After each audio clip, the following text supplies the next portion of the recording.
Hey everybody, welcome to How I See It with Kevin Levrone, brought to you by Levrone Supplements, starring IFBB Hall of Famer Kevin Levrone, the Maryland Muscle Machine. How are you, Kevin? Good, Ron. How you doing? Doing great. Now we have not talked in so long, and Yeah. we'll let everyone know if you guys hear some announcements, Kevin is back on his way out of the country. He's in the airport now. I just barely caught him. Last time I missed him, he was gone for 3 months, so I didn't want to miss him again. So you just wrapped up a huge world tour not that long ago. What are some of the places you were visiting? God, man. When you see so many places, you forget about where you've been. To be honest with you, I'm serious. I remember you were you were all over Russia, right? Oh yeah, I did a tour through Russia, Poland, Iraq, Netherlands, Macedonia, all over, man. Just so many places. Yeah. Right now, I'm headed to Dubai. I'll be there for about 3 days. Then I got to leave from Dubai. Then I'll go to India. I'll be in India for about 12 days, touring all through India.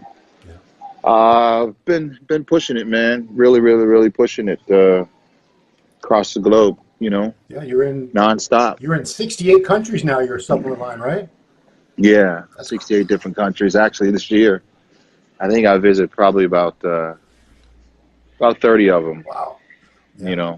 I can't even. So we've been pushing hard, man, for about 4 months straight. Coming up on 4 months straight now. Wow. Yeah. It's hard work. It's your hustle. I'll tell you, I've got the training from when we used to do the tours after the Mr. Olympia. That's right. Because people are like, man, how in the world do you do that? Because I'm in one. I might fly to Russia and be in Moscow for about 24 hours. Then go to St. Petersburg, be there for about a day or two. Then go to Tambov, another part of Russia. You're catching trains for 8 hours on trains. Some flights are 4 hours, but we start at one tip of the Russia and we end all the way at the other end, almost by China. So covering a lot of territory, man. I mean, people don't understand. If you look at a map, Russia's like 3 times the size landmass as the USA. Yeah, Russia's huge. It's an education. It's an education, man. And sport of bodybuilding certainly prepared me for this. When Joe Weider and them used to have the contests after the Olympia, we would have 7 shows, grueling 7 shows within the matter of 2 weeks, sometimes 8 shows. Yeah. And you're traveling through the night. You're on trains, different time zones, different weather, different food, different people, just everything. So you really have to figure out, mentally prepare yourself how to make it through it so you can't protect yourself from getting sick, and these things are very, very important. Pace yourself. I mean, for me, it's nonstop though, because when the plane lands right now, I have a crew in Dubai, the Levrone Signature Series crew. They're on the ground, every city before me, every country before me, waiting for me to come, setting up everything so that when I go in, I can go in, give my seminars, boom, boom, boom. We got a tight schedule. Give the seminar, sit there, spend some time with the fans, hit 4 or 5 stores one day, seminars at night, started off the next day, the next morning, another city. Jeez. So it's pretty educational. I enjoy it, man, because you get to see the culture. You get to see so much just good in people and good things, and the food is incredible out here on the road, man. Really? There's no preservatives. Yeah, you fly. It's actual food. It's not chemicals like what we eat here. Oh, I was in Kuwait. I think about a month ago. I was in Kuwait a month and a half ago. Oh yeah, you're right by the ocean, man. You're getting everything fresh out the sea. So it's pure. It's good, healthy food. So you get great seafood in Maryland from Jimmy's Seafood, isn't it? Oh yeah, definitely. Jimmy Seafood. Jimmy has some of the best seafood in the state of Maryland. You guys know Maryland. We're known for our crabs, but unfortunately, I can't eat crabs. I wish. I'm allergic to shellfish. Oh no. So yeah. Yep. So I'm curious, when you're going all over like Russia and stuff, do they ever take you to some really cool like old school gyms with homemade equipment and all that stuff? Everywhere, man. I see some equipment that was made back in the 60s A lot of places where I go, I always want to go in the city Yeah. and go, and see how people actually live, and you run into some places over there that actually look like the temple, Thorny Ace's gym, Yeah. you know, where the floor is lopsided and you got this duct tape holding stuff together, Yeah. pair of pliers and vice grips clamped down on stuff. And it's cold, you know what I mean? And these guys is getting down, man, making the best out of what they have. God love And him. meaning saying that, okay, that's hardcore bodybuilding. That's how I came up, Right. nuts and bolts of things. The equipment break, you tape it back together or something, so yeah. Well, we have not talked we haven't done a show since before the It's Olympia, been a if you can while. believe that. It's been a long time. So, yeah, Yeah. I know it's old news, but it's not news. It's not old news in the sense that Well, we haven't gotten your take on it. So, I always get these questions asked out on the road, okay. Hey, what do I think about the Mr. Olympia results? Well, I'll tell you what I think about them. Yeah. I think I think the right guy won. Um, Sean was in shape. Yeah.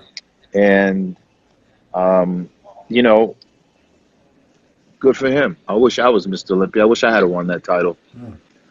I wish I had won that title, but I didn't. So, but kudos to him, man. He was the best guy on stage. God bless him. Because, people have been arguing, well, mostly Phil's been arguing. I don't want Phil mad at me, but, Phil thinks it came down to an ab contest, which he doesn't feel like it should have. He feels he beat Sean on pretty much all the other body parts and a lot of poses, but they ended up giving the title to Sean. If you were a judge, would you have done exactly the same thing the judges did? Hey, I have to respect the judges' decisions. As a competitor being on stage, you don't know what you look like underneath those lights. You really can't even go by the pictures.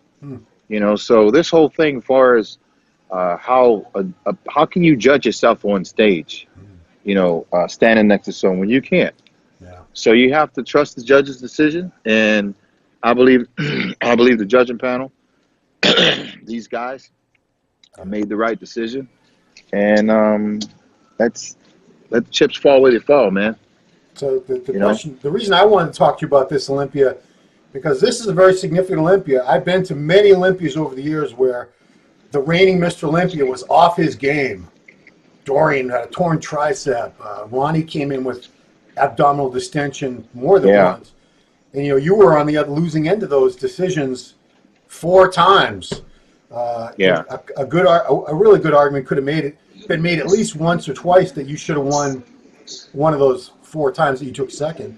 So was it kind of bittersweet for you to see Sean, the judges, do the right thing and give the title to Sean when it was you up there, they did, quote unquote, do the right thing? No, it wasn't bittersweet for me. It was just let me know the judges are doing the right thing now.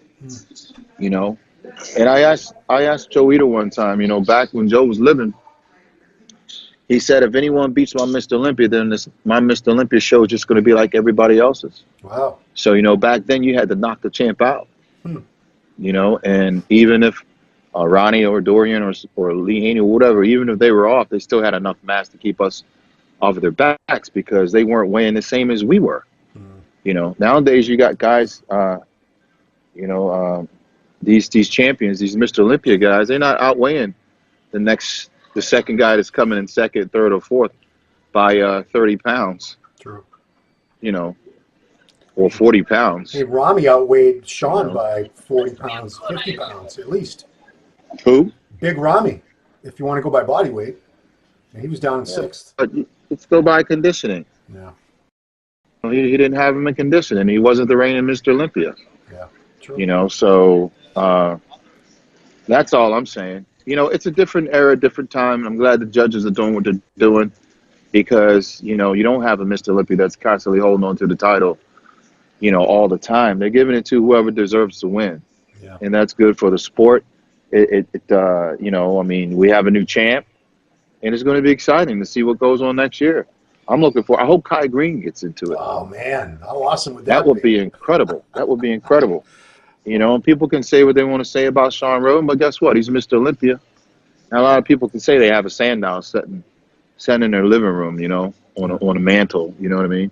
Now, if you were Phil Heath and you just had another hernia surgery, which he did, I wouldn't compete anymore. I'd be done. okay, that's what I was going to Yeah. ask. Yeah. I wouldn't be done. I think Phil has nothing to prove. He's got an incredible physique, incredible body, one of the greatest genetic athletes ever. Yeah. Walked across our stage, 7-time Mr. Olympia. People know what Phil's about. I mean, guy's a gift, like Peter McGough said, you know. Yeah. So he has nothing to prove. You know, I would just hang it up if I were him. And he might. But that's his choice, you know. It's up to him. I also want to ask you about, I was watching Ronnie Coleman, The King, on Netflix, and you're in that movie. That your interview parts are in it, interspersed all throughout the movie. And I thought it was very, very well done. Props to Vlad and Generation That was great. They do amazing cinematography and everything. But I don't know. I assume you've seen it now, right? Yeah, I did. Yeah. So what's your review? What did you walk away from that movie? I walked away from it the same way I feel about Ronnie Coleman right now. What made Ronnie Coleman is his lion heart. The guy he's a tough individual. I've never met anyone tougher as Ronnie Coleman.